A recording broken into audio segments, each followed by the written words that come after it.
بسم اللہ الرحمن الرحیم لعن الذین کفروا من بنی اسرائیل علی لسان داؤد وعیسی ابن مریم ذالک بما عصوا وکانوا یعتدون۔ ترجمہ: جو لوگ بنی اسرائیل میں کافر ہوئے ان پر داؤد اور عیسیٰ ابن مریم کی زبان سے لعنت کی گئی، یہ اس لیے کہ نافرمانی کرتے تھے اور حد سے تجاوز کیے جاتے تھے۔ کانوا لا یتناہون عن منکر فعلوا لبئس ما کانوا یفعلون، اور برے کاموں سے جو وہ کرتے تھے ایک دوسرے کو روکتے نہیں تھے، بلا شبہ وہ برا کرتے تھے۔ تری کثیر منہم یتولون الذین کفروا لبئس ما قدمت لہم انفسہم ان سخط اللہ علیہم وفی العذاب ہم خالدون۔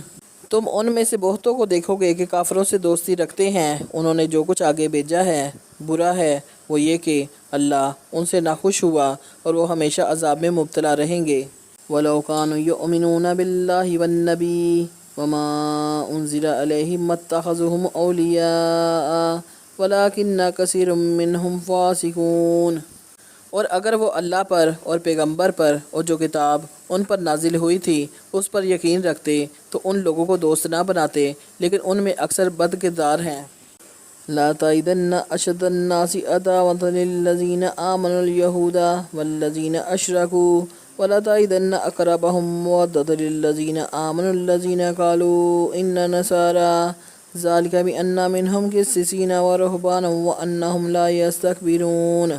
اے پیغمبر، تم دیکھو گے کہ مومنوں کے ساتھ سب سے زیادہ دشمنی کرنے والے یہودی اور مشرک ہیں، اور دوستی کے لحاظ سے مومنوں سے قریب تر ان لوگوں کو پاؤ گے جو کہتے ہیں کہ ہم نصارہ ہیں، یہ اس لیے کہ ان میں عالم بھی ہیں اور مشائخ بھی، اور وہ تکبر نہیں کرتے۔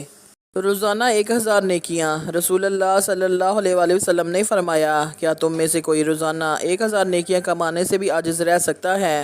عرض کی گئی، ہم میں سے کوئی 1000 نیکیاں کیسے کما سکتا ہے؟ آپ صلی اللہ علیہ وآلہ وسلم نے فرمایا، 100 بار سبحان اللہ کہنے والے کے لیے 1000 نیکیاں لکھ دی جائیں گی یا 1000 گناہ مٹا دیے جائیں گے۔ سلسلہ صحیح مسلم، حدیث نمبر 2698، بروایت سیدنا سعد بن ابی وقاص۔ نبی کریم رؤوف الرحیم صلی اللہ علیہ وآلہ وسلم نے ارشاد فرمایا، جس نے ماں اور بیٹے کے درمیان جدائی ڈالی، اللہ تعالیٰ قیامت کے دن اس کے اور اس کے چاہنے والوں کے درمیان جدائی ڈال دے گا۔ سلسلہ سنن ترمذی، حدیث نمبر 1566، حدیث حسن۔ قرآن پڑھنے والے کی فضیلت۔ اللہ پاک زمین والوں پر عذاب کرنے کا ارادہ فرماتا ہے، لیکن بچوں کے قرآن پاک پڑھنے کے سبب عذاب کو روک لیتا ہے۔ سلسلہ سنن دارمی، جیم 2، سواد 530، حدیث نمبر 3345۔ حدیث نبوی صلی اللہ علیہ وآلہ وسلم ہے، رسول اللہ صلی اللہ علیہ وآلہ وسلم نے فرمایا، رحم کرو تم پر رحم کیا جائے گا، معاف کرو تمہیں معاف کیا جائے گا۔ سلسلہ شعب الایمان، جلد 5، صفحہ 499، رقم 7236۔ نور کے پہاڑ پر نورانی فرشتوں کی تسبیح۔ حضرت انس رضی اللہ تعالیٰ عنہ سے مروی ہے کہ نبی مکرم سید المرسلین صلی اللہ علیہ وآلہ وسلم نے ارشاد فرمایا کہ اللہ تعالیٰ نے ایک نور کا دریا پیدا فرمایا ہے جس کے ارد گرد نورانی فرشتے نور کے پہاڑ پر اپنے ہاتھوں میں نور کے مٹکے لیے ہوئے یہ تسبیح بیان کرتے ہیں، بسم اللہ الرحمن الرحیم، سبحان ذی الملک والملکوت، سبحان ذی العزت والجبروت، سبحان الحی الذی لا یموت، سبوح قدوس رب الملائکۃ والروح۔ سلسلہ کنز الاعمال، جلد اول۔ پاک ہے ملک اور ملکوت والی ذات، پاک ہے عزت اور طاقت والی ذات، پاک ہے وہ زندہ جو کبھی مرے گا نہیں، وہ انتہائی پاک ہے، بذات خود مقدس ہے، ملائکہ اور روح الامین حضرت جبرائیل علیہ السلام کا پروردگار ہے۔ جس شخص نے یہ کلمات دن میں یا مہینے میں یا سال میں یا ساری زندگی میں ایک بار بھی پڑھ لیے، انشاءاللہ اس کے سارے گناہ معاف ہو جائیں گے، خواہ سمندر کی جھاگ کے برابر ہوں یا ریت کے ذرات کے مساوی یا وہ جنگ سے بھاگا ہوا ہو۔ سلسلہ الدیلمی، ان حضرت انس رضی اللہ تعالیٰ عنہ۔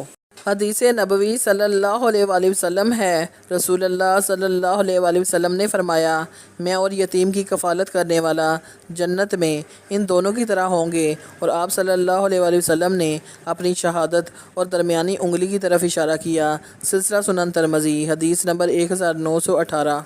فرمان مصطفیٰ صلی اللہ علیہ وآلہ وسلم ہے، بے شک اللہ پاک جمیل ہے اور جمال کو پسند فرماتا ہے۔ سلسلہ مسلم شریف۔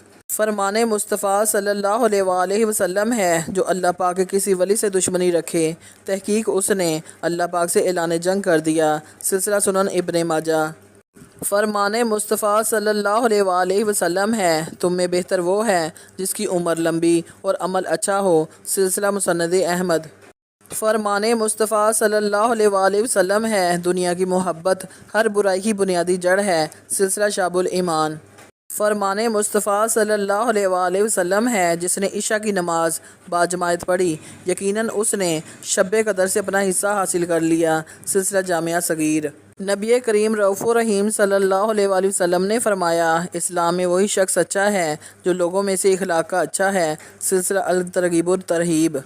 شوربہ کھانا اور کدو کھانے کا بیان۔ حضرت انس بن مالک رضی اللہ تعالیٰ عنہ سے روایت ہے، ایک درزی نے رسول اللہ صلی اللہ علیہ وآلہ وسلم کی دعوت کی، کچھ کھانا پکایا۔ انس رضی اللہ تعالیٰ عنہ نے کہا، میں بھی آپ صلی اللہ علیہ وآلہ وسلم کے ساتھ گیا اس کھانے پر۔ پھر آپ صلی اللہ علیہ وآلہ وسلم کے سامنے جو کی روٹی لائی گئی اور شوربہ آیا جس میں کدو تھا اور بھنا ہوا گوشت۔ حضرت انس رضی اللہ تعالیٰ عنہ نے کہا، میں دیکھتا تھا رسول اللہ صلی اللہ علیہ وآلہ وسلم پیالہ کے کناروں سے کدو کو ڈھونڈ کر کھاتے تھے، اس روز سے مجھے بھی کدو سے محبت ہے۔ سلسلہ صحیح مسلم شریف، کتاب الاشربہ۔